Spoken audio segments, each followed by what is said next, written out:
Di sini Tuhan bersama kita gitu kan. Hakim-hakim juga punya pertimbangan yang baik sehingga tanah tersebut itu dikembalikan ke warga gitu kan. Nah, terkait daripada perkaranya ini bukan berarti kami tidak mengupayakan semaksimal mungkin. Kami sudah berupaya semaksimal mungkin untuk memenangkan perkara, cuman kan keputusan bukan di tangan kami. Yang memberi putusan majelis hakim berdasarkan daripada bukti-bukti dan hasil tinjauan kemarin pemeriksaan setempat di lokasi. Inti dari permasalahannya. Lokasinya di mana? Lokasinya Desa Tanjung Sari, Kecamatan Cilebar. Luas tanah Luas tanah untuk keseluruhan 3.720. sudah dibangun masjid apa belum? Nah, itu sifatnya bentuknya itu sawah. Oh, masih sawah, berarti sampai sekarang masih sawah. Nah, sawah tersebut itu diwakafkan ke masjid oleh warga itu untuk menghidupi masjid. Oke, itu. Yang menggugat pihak keluarga atau siapa? Ada warga lain? Orang luar yang berdomisili di Jakarta. Mereka mempunyai akta jual beli cuman di Kecamatan Tempuran tahun 82. Itu. Akan tetapi secara fisik dan secara data di desa sampai di kecamatan tidak terdaftar 10.000. Cuman secara fisiknya aja itu menurut informasi dan kami pun belum menurunkan petugas ukur itu ada 6 petak 7.000. 6 petak jumlah meterannya 7.000 kurang lebih gitu kan. Nah, yang diklaim oleh para penggugat itu 3.500. Yang diakuokan oleh para penggugat. Sekarang tahapannya sudah sampai mana? Di sidang? Sekarang sidang putusan. Oh, putusan itu sekarang? Terakhir. Nah, gitu. Ada rencana mediasi, artinya ambil jalan tengah nggak? Itu sudah kami tempuh, sudah kami lakukan jauh-jauh hari sebelum masuknya gugatan pengadilan. Itu tetap mereka meminta tanah dikembalikan dan meminta ganti materi. Berapa yang diminta? Di dalam gugatannya itu mereka meminta 480 juta. 120. Nah, Terus ganti materi. yang jadi dasar warga bahwa ini telah dihibahkan apa? Ada surat nggak? Jadi bukan hibah ya, wakaf. Wakaf, wakaf. Jadi warga tersebut itu mengumpulkan dana dihimpun oleh salah satu DKM masjid gitu kan, berdasarkan kesepakatan seluruh warga itu tanah tersebut itu akan diwakafkan pada masjid. Nah, sifat wakaf tersebut itu baru secara lisan belum didaftarkan. Tuh. Waktu itu terkumpul uang berapa sampai? Oh, saya kurang tahu. Tahun berapa, Kang? 2000 berapa ya itu waktu pembelian itu 2000, kalau di aktanya 2016. Yang dibelinya tanah siapa tuh waktu itu namanya? Tanah almarhum Bapak Ica. Oh, udah almarhum. Dan tanah tersebut itu emang secara hukum administratif pun tercatat di desa ada. Luas tanahnya tersebut ada, letter will-nya pun atas nama almarhum Icang. Gitu. Terus kenapa penggugat sekonyong-konyong mengklaim tanah tersebut itu milik para penggugat, tidak disertai dengan bukti-bukti yang konkret secara hukum, karena pada dasarnya bicara hukum itu bicara data bukan bicara lisan. Penggugat punya saksi nggak? Ada saksinya nggak? Penggugat ada saksi, cuman saksi penggarap. Saksinya itu yang pernah menggarap, karena tanah tersebut itu yang 7.000. Kalau untuk dipetakan itu 6 petak itu digarap ke beberapa orang. Gitu. Dan penggarap pun tetap menyatakan 6 petak.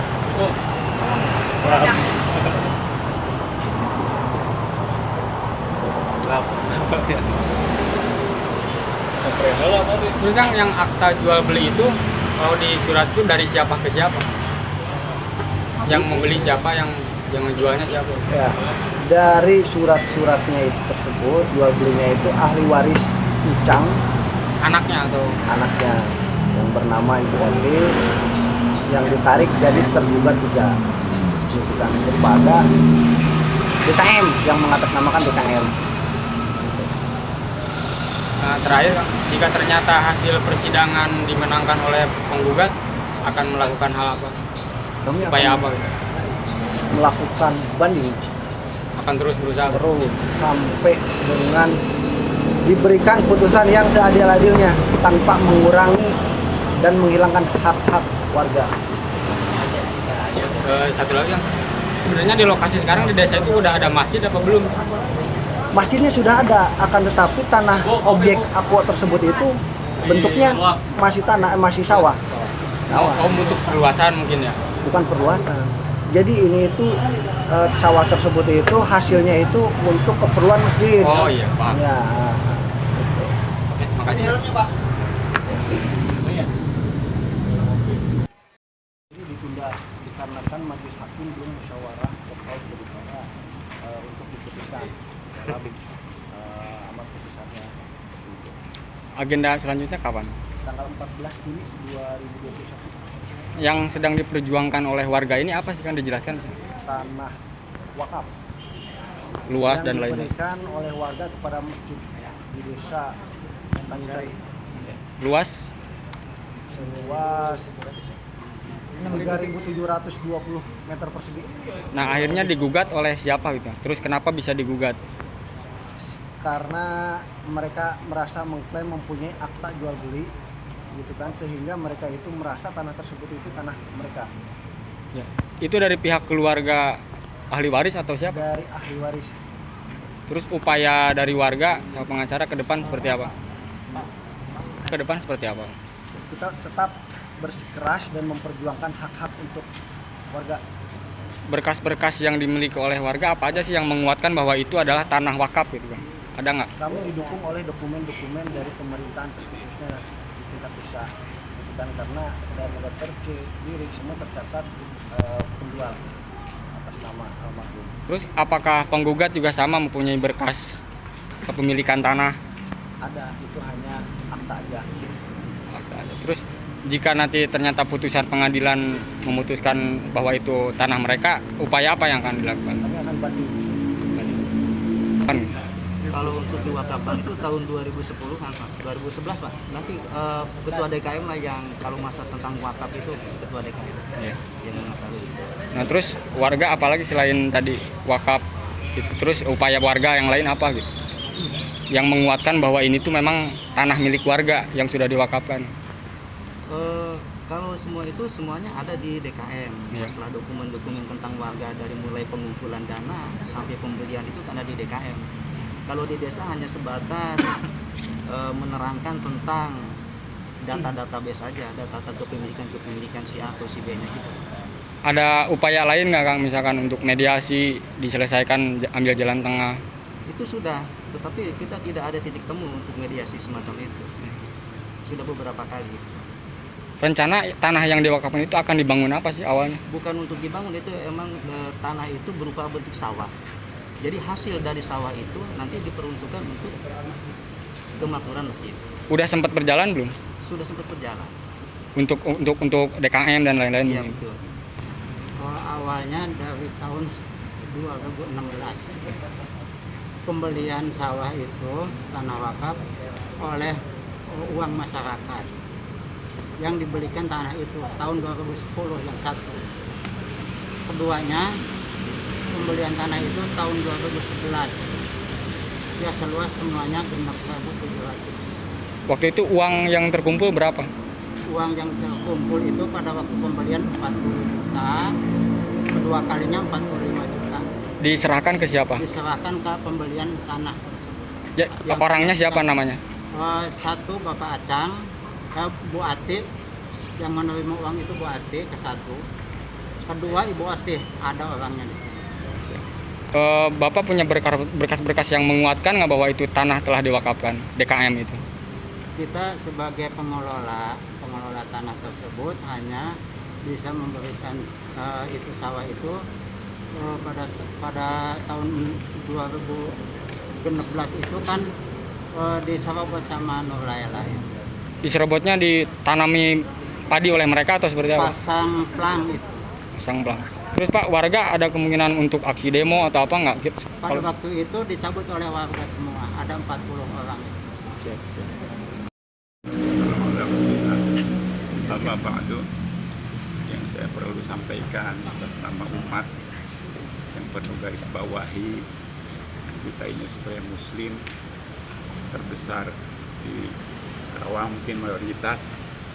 Yang kedua, masalah sengketa wakaf ini adalah siapa orang yang di belakang si tante itu. Yang saya katakan, mereka itu non muslim, satu. Kedua, mereka di sini di Karawang tentunya dia pendatang, ya kan?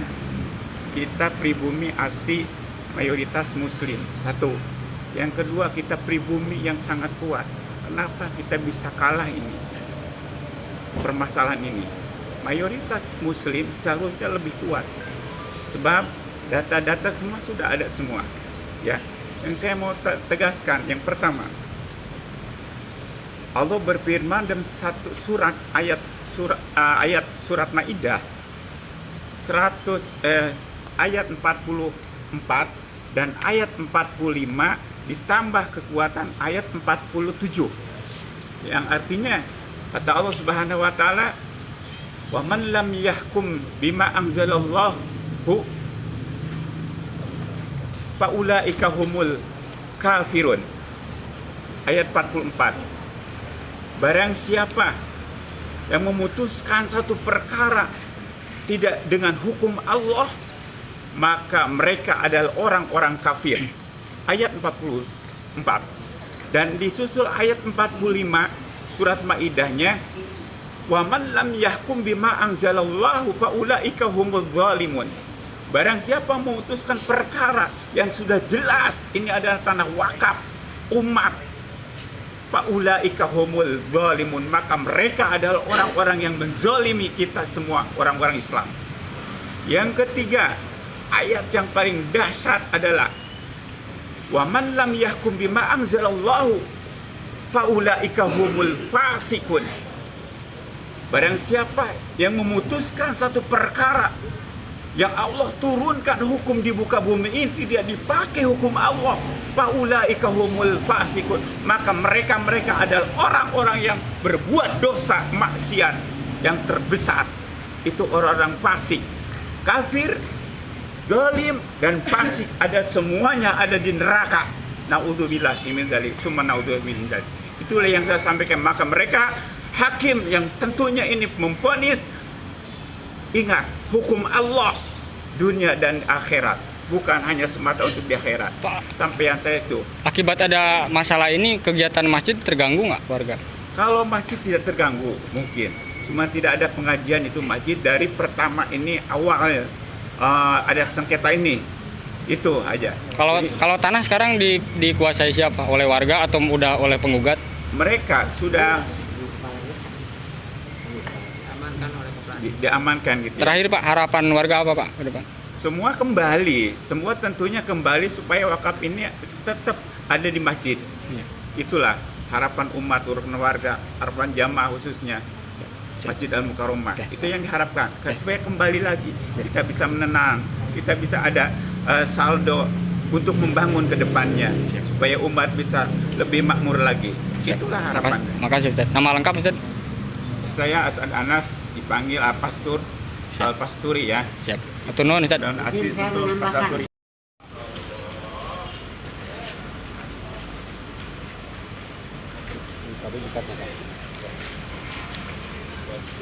Ya. Benar-benar manusia. Terima seperti itu.